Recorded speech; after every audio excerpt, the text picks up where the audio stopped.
For today's video, gagawa tayo ng simpleng display yan, wall display yan. Gamit ating plywood at saka plywood. Yan, simpleng display yan lang naman to. At dito nga naglagay ako dito ng pinaka-curve sa pinaka-dulo niya. Bali, lahat ng pinaka-dulo niya, nilagyan ko lang siya ng curve para magkaroon lang siya ng konting design. At para ma-sure natin na iisang sukat lang o isang size yung ating pinaka-curve niya, ayan, pinagsama-sama ko nga siya, tsaka ko siya kinrain para makinis. Ayan.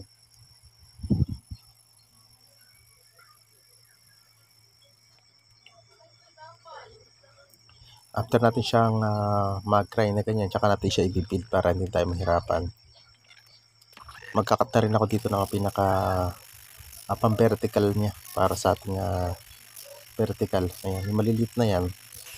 Ayan, kinat ko na nga lang muna lahat ng materials na gagamitin natin dito para dire-diretso tayo sa building. Kung mapasin nyo dyan, isa naging sukat niya, gawa nga ng gumamit tayo ng stop block para cut na lang tayo ng cut. Mas mabilis ang process pagka ganun ang sistema. At dito sa pagka-grinding natin, pinagsama-sama ko na lang din siya gamit yung ating bar clamp para pagka nagsanding tayo, isa lang din, mabilis. Hindi na natin siya individual pa na hinahasa o ginagrind. Yan, kaya ayun nga yung sinasabi ko sa inyo, binibuild ko siya na pag ganyan.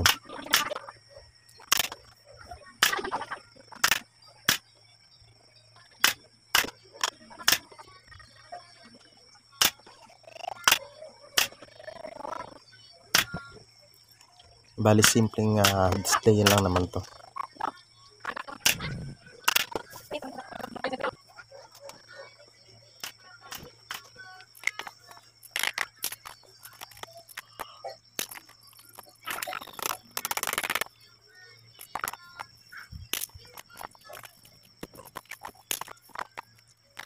Gumamit din ako dyan. Kung papasin nyo, mayroon akong isang ginamit na pinaka-leveler niya o yung pinaka-spacer niya. Ito yung pinaka-backing niya. Kung papasin nyo, binukas ko to ng para siya mayroon siyang bintana. Yan. Ang purpose kasi na to ay para lumabas yung lamig ng aircon doon sa kabilang kwarto. Ayan. Sa bintana ko kasi ito ilalagay instead na patakpan nila yung pinaka-bintana niya. Hindi na ngayon ang ginawa. Gumawa lang ako dito ng cabinet display yan. Ayan, papansin nyo ganyan, itsura niya.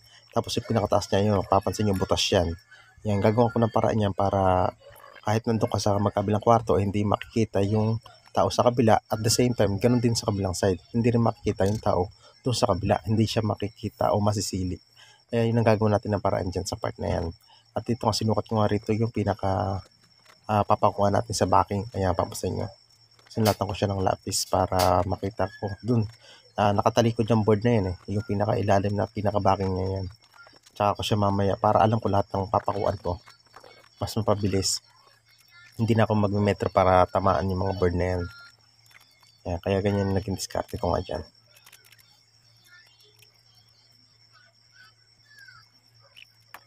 Yan, tsaka ko siya ilalagay ngayon dyan. Dito meron tayong pattern kung nasan tatama yung ating mga nailer o yung ating pako. Yan. Dahil meron tayong sulat dyan.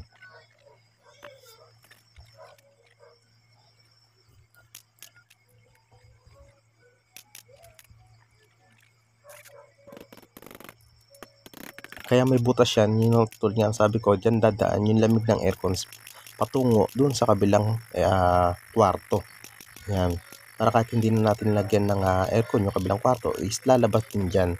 Bali sa kabilang side, gagawa ko din ng isang harang pa yon para kung ayaw nyong gamitin yung kabilang kwarto o ayaw natin palamigin, lalagyan tatakpan lang din natin ng panang bintana yon. Ganoon na magiging itsura niyan.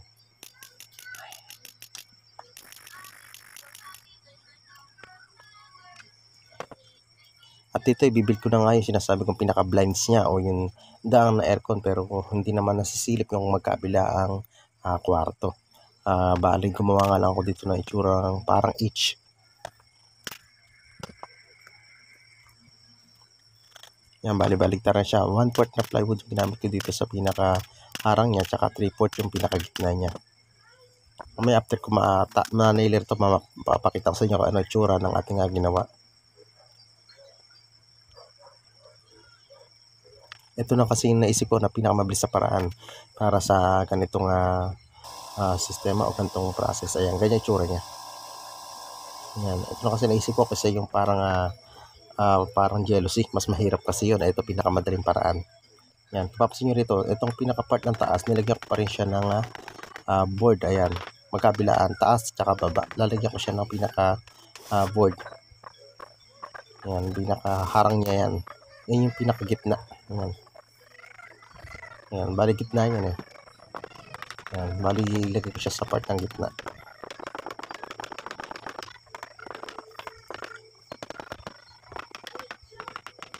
Ayan, bali na medyo lumit yung kanyang butas. Papansin nyo, may butas pa rin siya, pero dyan nga makikita pa rin natin yung tao sa magkabilang kwarto. Kaya yan, ito yung pinaka-blind natin. Ito yung magsisilbing harang niya.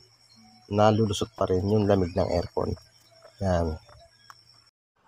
Yan, ito nga yung kwarto na mayroon siyang aircon. Dito dumadaan yung sinasabi ko na aircon. Ito, tatakpan natin to ng plyboard din. Nalalagyan natin ng pinaka-pinto sa taas. Kaya ang papasin niya, yan yung pinaka-bintana niya sa pinakataas niya. Yan. Papasin niya, kung ayaw nilang palamigin yung kabilang kwarto, sasarado lang nila yan. Pero kung gusto nilang palamigin yan, bubuksan na lang yan para dumaan yung aircon doon sa pinakabutas sa ginawa nga natin. Ayan, papasin nyo nga, mayroon nga siya dating bintana dyan. Hindi na nga yan pinapaltadahan para hindi na rin sila magastos na masyado. Kaya nga ganyan na ginawa nila. Ayan. Sa kabilang kwarto naman, ito yung ating ginawa na display yan. The same time, dito nga lumalabas yung lamig ng aircon. Kahit na hindi natin nila aircon, malamig na rin to. Hindi naman totally sobrang lamig, pero ganun na rin, lalamig pa rin naman siya. Ayan, ganun lang guys, and thanks for watching.